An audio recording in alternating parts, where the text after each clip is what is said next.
Yo, what is up guys? It's FearCat back with another video, and today Walking Dead and Magic the Gathering crossover just got some new updates, news, and a release date and controversy, and you know what? Let's just get right into it. Alright guys, so the Walking Dead Secret Lair pre-order dates will be from October 4th to October 12th. Just to get that out of the way. They're going to be charging $50 for it, $49.99, plus tax, of course. So what we've seen so far is from specifically from the Magic the Gathering diehard fans is there's a lot of controversy, and a lot of them are just mad per se. But we'll get to that in just a second. Let's first go over what cards have been spoiled.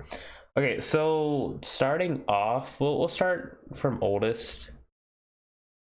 Of course, we got that first video. If y'all saw my first video, I'll put it right here. We had a Walker token. It's the Bicycle Girl from season 1 saying, "I'm sorry this happened to you, Rick Grimes." Then we got Negan the Cold-Blooded.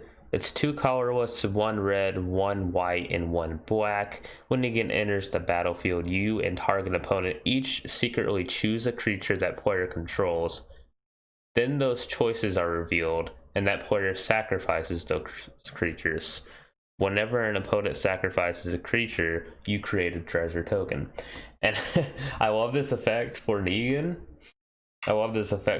Because it's 2. It's 2. You and target opponent, so it's gonna be 2. And just like on the show, two of Negan's victims are chosen technically for us secretly. So it kind of just fits in, and then the player sacrifices them.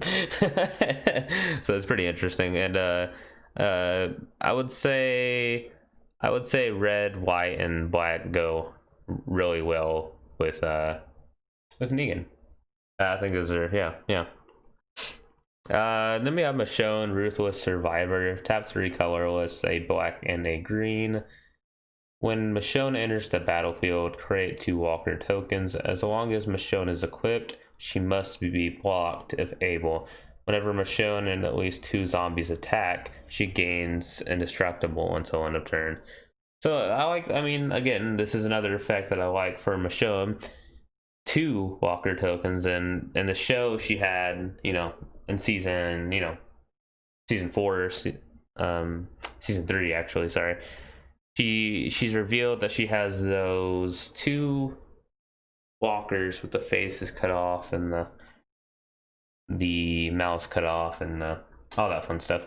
Anyways, chained up, of course. So yeah, and she must be blocked if able, if she's equipped, and she gains indestructible. I think she's okay. She'll work with Gwen, which I'll get to in just a second, but yeah, she'll be okay. Next up we have Glenn, the Voice of Calm. Whenever Glenn deals combat damage to a player, draw cards equal to his power. Tap 1 colorless, 1 white, and 1 blue. It's a 1/3 with Skulk. So basically, the only reasonable thing I've seen so far is him getting buffed up is a pretty good thing. If you can attack with him, build him up, and put a enchantment on him that says he can't be blocked, and build up his attack, then you get to draw a lot of cards. So he's okay. Next we have the Well Walker token. I wouldn't drink that if I were you, Dale. I love the Dale reference there. That's pretty great. And then the next up we have Daryl, Hunter of Walkers. Tap 2 colorless, 1 red, and 1 green. At the beginning of your upkeep, target opponent creates 3 Walker tokens. Tap effects. Daryl deals 2 damage to target creature. Whenever a zombie and opponent control dies, draw a card. So yeah, It's pretty good. It's pretty good. I think it's an okay. It's unique. I mean, I haven't seen a lot of cards like that in Magic, where you're giving tokens to the opponents and then you're tapping for an effect that will perfectly kill those tokens. So it's interesting, and I like the. I would say the art that I like the most. I really like the Negan art, and I really like the Glenn art as well. I don't know. They're all really good. They're all really good looking. So we will probably get a rig, I would assume. And one thing that I'm hoping for sure is that we get some lands out of this, like some Walking Dead themed lands, because we are paying $50 for this. So I'm hoping Wizards doesn't skimp out on us, as fans. So we'll see. So let's get to the controversy behind this. So fans are mad that they will be, well, for one, they're gonna be legal. They're completely unique cards, and they're gonna be legal in Eternal formats, such as Legacy, Vintage, Commander, etc.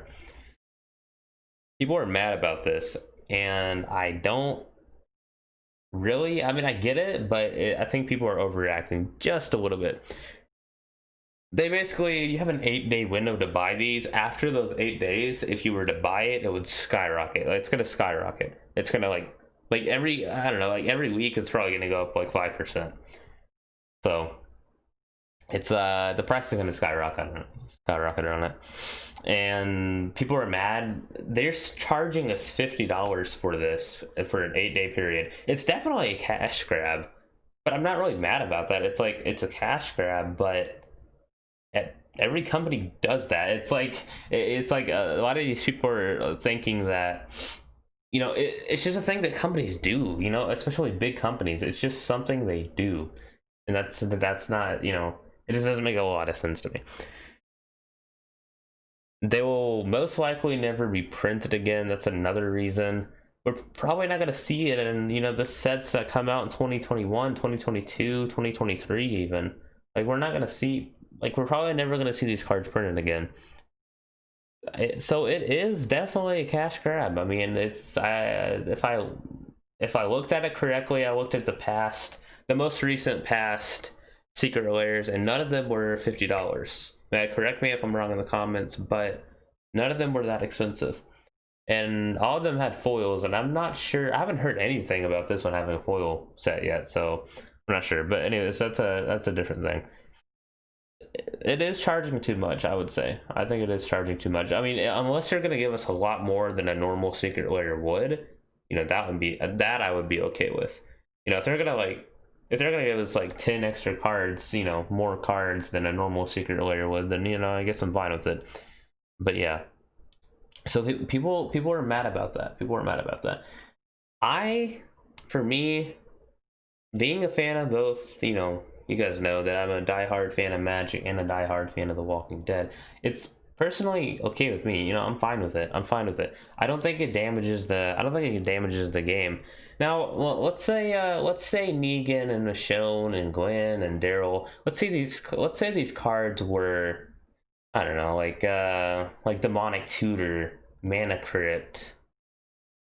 Like these really broken, just like really, really, really good, S tier cards. And when it comes to like Commander, for example, it's like they're not that good. That's the issue. It's like people are acting like they're amazing, but it's just like they're okay, solid-ish cards. You know what I mean? It's not. They're not gonna take off anywhere, probably. And so people are like, Wizards is dead to me, and they should be banned. And it's like, guys, they're not that good. They're not Demonic Tutor. They're not Mana Crypt. They're not. I'm trying to think of more. A Soul Ring. They're not like game-changing cards. Like, these cards are not game-changing. I promise. At least the ones that have been revealed, they're not gonna be game-changing. Like, they might be. They might be parts to a deck. Who knows? But they're not game-changing at all. So that's what I don't get. So people are like, it damages the game, but it's literally a cash grab by Wizards. it's just Wizards doing a cash grab. You know what I mean? It doesn't damage the game. Like, you know what I mean? It doesn't. It does not damage the game, guys. Now, let me know what you guys think about it. But yeah, a lot of people would have preferred. I honestly was expecting, when I heard that there would be a Walking Dead crossover, I was honestly expecting them to do what they've done with other Secret Lairs, which is we'll have the alternate art for already standing cards. You know, I think they could have easily done that. It would have been great. But you know, it's cool either way with me. Like I was fine with it either way. I expected one thing to happen because it always happens, but it didn't happen that way. So, but I'm still cool with it because they're not OP. You know, I think if they're OP, then I'd be like, okay, what are you doing? Like, are you saying you could only? It's $50 for a limited time for amazing cards that everyone is going to need, like that, you know. But a lot of these cards, guys, let's be honest, a lot of these cards aren't going to be needed in decks. I mean, that's just the ultimate truth. But you know, I think that's, yeah. One more thing, I will be unboxing the Secret Lair. Hopefully I can get the foil edition. If there is a foil edition, they will be printing. They're actually not printed yet, technically. So according to the article, it says when you buy it after that period of the pre-order date from the 4th to the 12th, that's when they actually print and ship the cards. So we're probably going to be seeing this around October, or I mean, sorry, Halloween. You know, late October. So yeah, that's probably when we're going to be seeing it. But yeah, guys, I think that's it for this video. If let me know what you guys think about this whole thing. Like I said, I'm fine with it. But if I'm seeing things wrong, just let me know what you guys think. Leave a like on this video. Turn the bell on. You know what I'm talking about. Get notifications when I post videos. Hit the subscribe button. That helps me out greatly. And yeah, thank you guys so much for watching. This is FearCat signing out.